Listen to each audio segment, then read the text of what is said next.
Hello friends, ഞാൻ abs ഗുഡ്നെസ്സിൻ്റെ ഒരു beetroot powder വാങ്ങിച്ചിട്ടുണ്ടായിരുന്നു. ഇതിൻ്റെ റേറ്റ് വരുന്നത് 99 റുപ്പീസാണ്. അപ്പം നമുക്കിതൊന്ന് അപ്ലൈ ചെയ്ത് നോക്കാം. ഫസ്റ്റ് നമുക്ക് മേക്കപ്പെല്ലാം റിമൂവ് ചെയ്യാം. അപ്പോൾ മേക്കപ്പ് റിമൂവ് ചെയ്തിട്ട് ഞാൻ വന്നിട്ടുണ്ട്. ഇനി നമുക്കിത് പൊട്ടിച്ചിട്ട് ഒരു പാത്രത്തിലേക്ക് ആക്കിയിട്ട് നമുക്കിതിന് വെള്ളം മിക്സ് ആക്കാം, പിന്നെ അല്ലെങ്കിൽ റോസ് വാട്ടർ മിക്സ് ചെയ്യാം. ഞാനിവിടെ റോസ് വാട്ടറാണ് മിക്സ് ചെയ്യുന്നത്, അല്ലെങ്കിൽ പാൽ മിക്സ് ചെയ്താലും നല്ലതായിരിക്കും.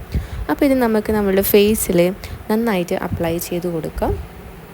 നല്ല രീതിയിൽ അപ്ലൈ ചെയ്ത് കൊടുക്കുക. നമ്മൾ മുന്നേ പറഞ്ഞിട്ടുണ്ട്, നമ്മൾ ഫേസിൽ എന്ത് അപ്ലൈ ചെയ്യുമ്പോൾ നമ്മൾ കഴുത്തിലും കൂടിയിട്ട് അപ്ലൈ ചെയ്യണം. അപ്പോൾ നമ്മൾ ഫേസിലും അപ്ലൈ ചെയ്തു, അങ്ങനെ കഴുത്തിലും നല്ല രീതിയിൽ അപ്ലൈ ചെയ്ത് കൊടുക്കുമെന്ന്. അങ്ങനെ അപ്ലൈ ചെയ്ത് കഴിഞ്ഞു. നമ്മൾ അപ്പൂനും ഇട്ട് കൊടുത്തിട്ടുണ്ട്. അപ്പോൾ ഒരു 20 മിനിറ്റ്സ് ഇതിട്ട് വെച്ചിട്ട് അപ്പോഴത്തേക്ക് ഇത് ഉണങ്ങിയിട്ടുണ്ടായിനി. അപ്പോൾ ഞാനിത് വാഷ് ചെയ്ത് കളയുമെന്ന്. അങ്ങനെ വാഷ് ചെയ്തിട്ടാകുമ്പം ഇതാണ് റിസൾട്ട് വരുന്നത്. ചെറിയൊരു ഗ്ലോ എനിക്ക് ഫീൽ ചെയ്തിട്ടുണ്ട്. എന്തായാലും സംഭവം കുഴപ്പമില്ല, അടിപൊളി സാധനം.